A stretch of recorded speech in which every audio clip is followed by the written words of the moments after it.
ธรรมสัญจรครั้งที่ 4 กิจกรรมฟังเทศปฏิบัติธรรมเทศกาลเข้าพรรษารถด่วนขบวนพิเศษหน่วยอบรมประชาชนประจำอำเภอเมืองเชียงใหม่อปอคณะสงฆ์ตำบลสุเทพเทศบาลตำบลสุเทพจัดงาน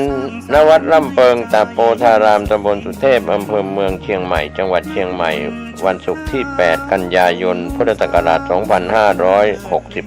ตั้งแต่เวลา 18 นาฬิกาเป็นต้นไปองค์แสดงพระธรรมเทศนาแห่พระราชวิสุทธิเวทีรองเจ้าคณะภาค 7 เลขานุการผู้รักษาการเจ้าคณะใหญ่หนเหนือผู้ช่วยเจ้าอาวาสวัดปากน้ำภาษีเจริญพระอารามหลวงกรุงเทพประธานและผู้แทนกลุ่มหนุ่มสาวจังหวัดเชียงใหม่กล่าวสรุปกิจกรรมในส่วนของกิจกรรมฟังเทศเข้าพรรษารถด่วนขบวนพิเศษประธาน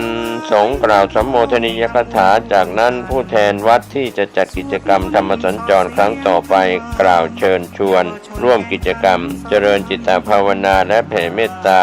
เป็นเสร็จพิธี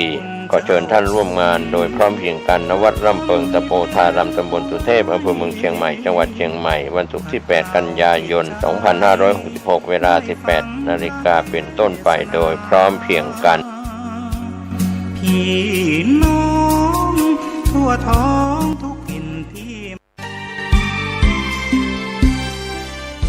การฟังเทศรายการรถด่วนขบวนพิเศษฤดูกาลเข้าพรรษาประจำปีพุทธศักราช 2566 จัดโดยคณะสงฆ์จังหวัดเชียงใหม่สภานักธรรมจังหวัดเชียงใหม่พุทธสมาคมจังหวัดเชียงใหม่ยุวพุทธิกสมาคมจังหวัดเชียงใหม่สภาวัฒนธรรมอำเภอเมืองเชียงใหม่มูลนิธิพุทธสมาคมชมรมอนุรักษ์วัฒนธรรมประเพณีท้องถิ่นจังหวัดเชียงใหม่ชมรมลูกเสือชาวบ้านจังหวัดเชียงใหม่ทศปชอำเภอเมืองเชียงใหม่ดำเนินงานโดยคณะกรรมการบริหารงานกลุ่มหนุ่มสาวจังหวัดเชียงใหม่วันพฤหัสบดีที่ 14 กันยายนแรม 14 ค่ำเดือน 11 เหนือเดินทางไปยังวัดดอนจันทร์ตำบลทัศรามอำเภอเมืองเชียงใหม่จังหวัดเชียงใหม่เวลา 19 นาฬิกาฟังพระธรรมเทศนาหนึ่งกันฟังเทศฟังธรรมในฤดูกาลเข้าพรรษาและออกพรรษาในการฟังเทศรายการรถด่วนขบวนพิเศษก็เชิญชวนคณะสงฆ์คณะศรัทธาสาธุชนทั้งหลายได้ร่วมเดินทางไปกับรถด่วนขบวนพิเศษทั้งหมดมี 13 ขบวนด้วยกันนะครับก็เป็นส่วนหนึ่งของการประชาสัมพันธ์เชิญท่านฟังเทศรายการรถด่วนขบวนพิเศษฤดูกาลเข้าพรรษาซึ่งมีการจัดโดยคณะสงฆ์จังหวัดเชียงใหม่องค์กรเครือข่ายชาวพุทธจังหวัดเชียงใหม่ดำเนินงานโดย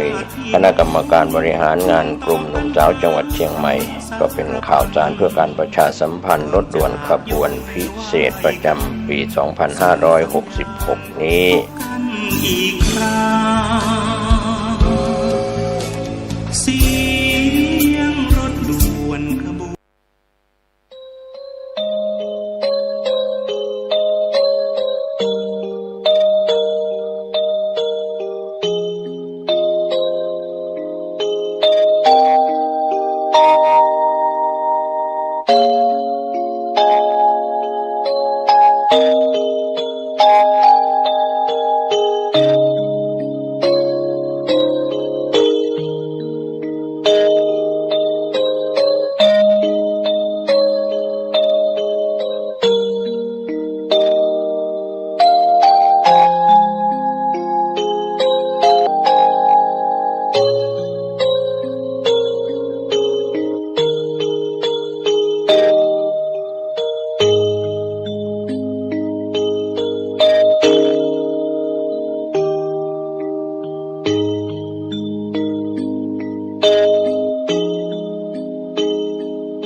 สวัสดีท่านผู้ฟังทุกท่านค่ะ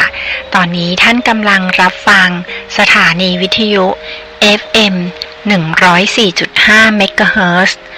คลื่นวิทยุเพื่อการศึกษาพระพุทธศาสนาและวัฒนธรรม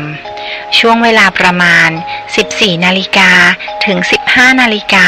ของทุกวันพฤหัสบดีจะเป็นช่วงของรายการ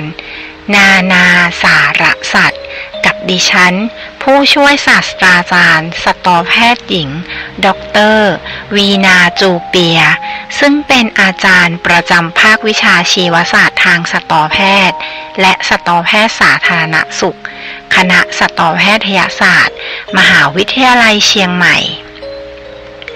รายการนี้จะเป็นการนำเอาบทความต่างๆที่น่ารู้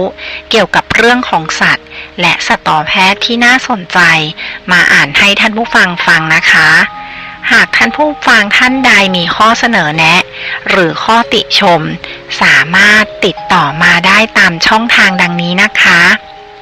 โทรศัพท์ที่เบอร์ 053-948-046 ซึ่งเป็นเบอร์โทรของภาควิชาชีวศาสตร์คณะสัตวแพทยศาสตร์มหาวิทยาลัยเชียงใหม่ขอสายอาจารย์วีนาได้เลยค่ะหรือโทรมาหาดิฉันได้โดยตรงที่เบอร์โทรศัพท์ 081-386-4746 หรือถ้าไม่สะดวกจะโทรศัพท์ก็อีเมลมาได้นะคะที่อีเมล jupia_vena@yahoo.com หรือจะไลน์มาก็ได้ค่ะที่ Line ID win_wet56 ค่ะดิฉันยินดีรับทุกข้อเสนอแนะและทุกคำติชมเพื่อที่จะได้นำไปพัฒนาปรับปรุงรายการต่อไปค่ะ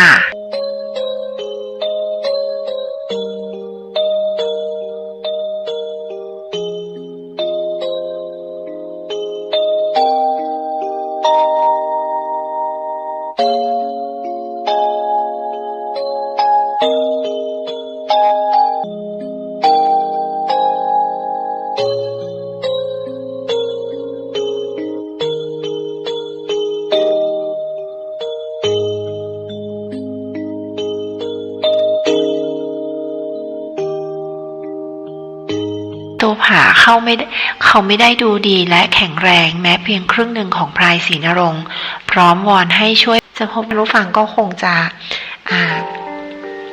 ชอบนะคะแล้วก็ได้ทราบเกี่ยวกับชีวิตของช้างในอีกแง่มุมหนึ่งนะคะสำหรับวันนี้ดิฉันขอจบการอ่านบทความแต่เพียงเท่านี้ค่ะท่านผู้ฟังแล้วเราพบกันใหม่ในสัปดาห์หน้าสัปดาห์นี้ดิฉันขอลาไปก่อนแล้วค่ะขอบพระคุณและสวัสดีค่ะ